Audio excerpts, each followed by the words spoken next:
akan menghitung berapa jumlah waktu yang saya butuhkan dalam membaca satu paragraf di buku ini.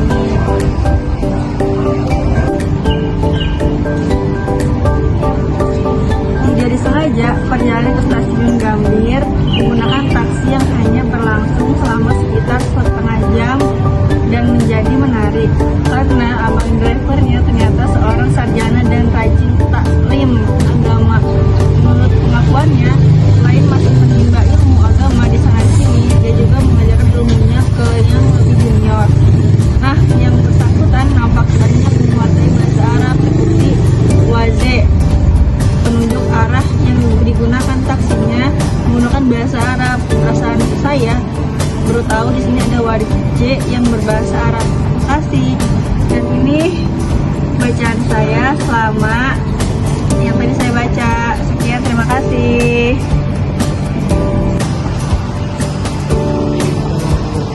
Saya akan membacakan buku yang berjudul Filosofi Teras, dan saya akan menghitung berapa lama waktu yang saya butuhkan untuk membaca satu paragraf di dalam buku ini menggunakan stopwatch. Kita mulai ya.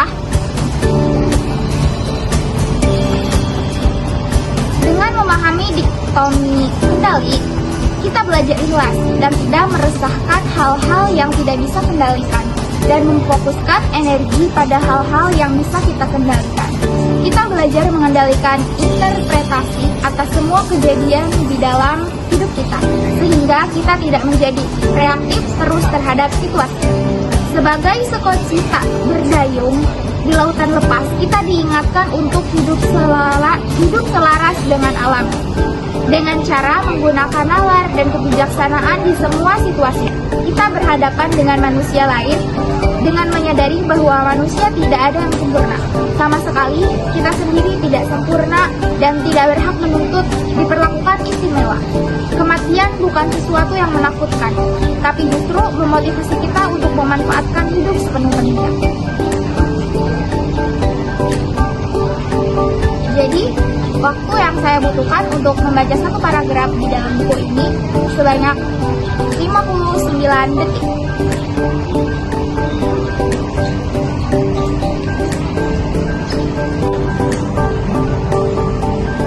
Baik, di sini saya akan membaca buku dengan judul Filosofi Teras.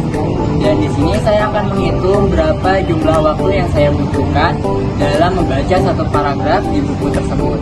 Dan di sini ada HP yang dimana nanti akan menjadi stopwatch dalam saya membaca. Oke, kita langsung mulai aja.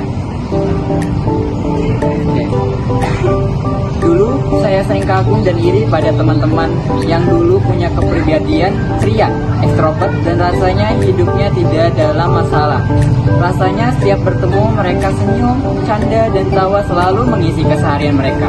Ini sungguh kontras dengan penampakan saya yang selalu digambarkan, terlalu serius. Jika berjalan saja, saya sering menundukkan kepala, karena dulunya saya terkadang memikirkan bagaimana mengubah kepribadian saya.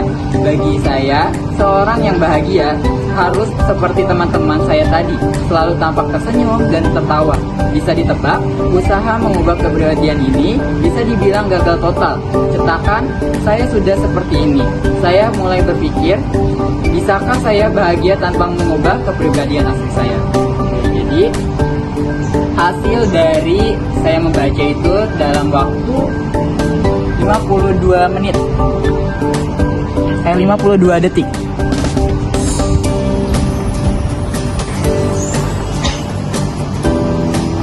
Jadi saya di sini akan membacakan buku yang berjudul Berdamai dengan Diri Sendiri dengan menggunakan stopwatch ini untuk menghitung berapa lama saya membaca dalam paragraf di buku ini.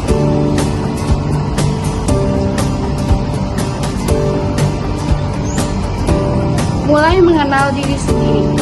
Suatu ketika, saya tergugah pada kata penghantar di buku yang tertulis oleh Zulfikar Alimudin berjudul The New You. Pada bagian tersebut, Zulfikar menulis hasil komplasinya tentang rasa hampa yang dirasakan kebanyakan orang, termasuk dirinya sendiri, akan menyebabkan stagnasi progres kehidupan. Tahun berlalu, hidupnya terasa begitu-begitu saja. Di dalam tulisannya tersebut ia menggambarkan keguncangan batin ketika dirinya manusia mulai kehilangan arti keberadaan diri sendiri. Di tengah riuh manusia lainnya di dunia ini seolah bertahun-tahun hidup ketika belum melakukan apapun dan merasa tak pernah menggerakkan apa-apa selain tubuh sendiri. Dengan menjalani kegiatan hanya bernilai rutinitas tanpa esensi, yang menganggap perenungan ini sebagai permasalahan eksistensial yang melanyuti hati manusia. Jadi hasil membaca saya dalam satu paragraf yaitu 1 menit 23 detik.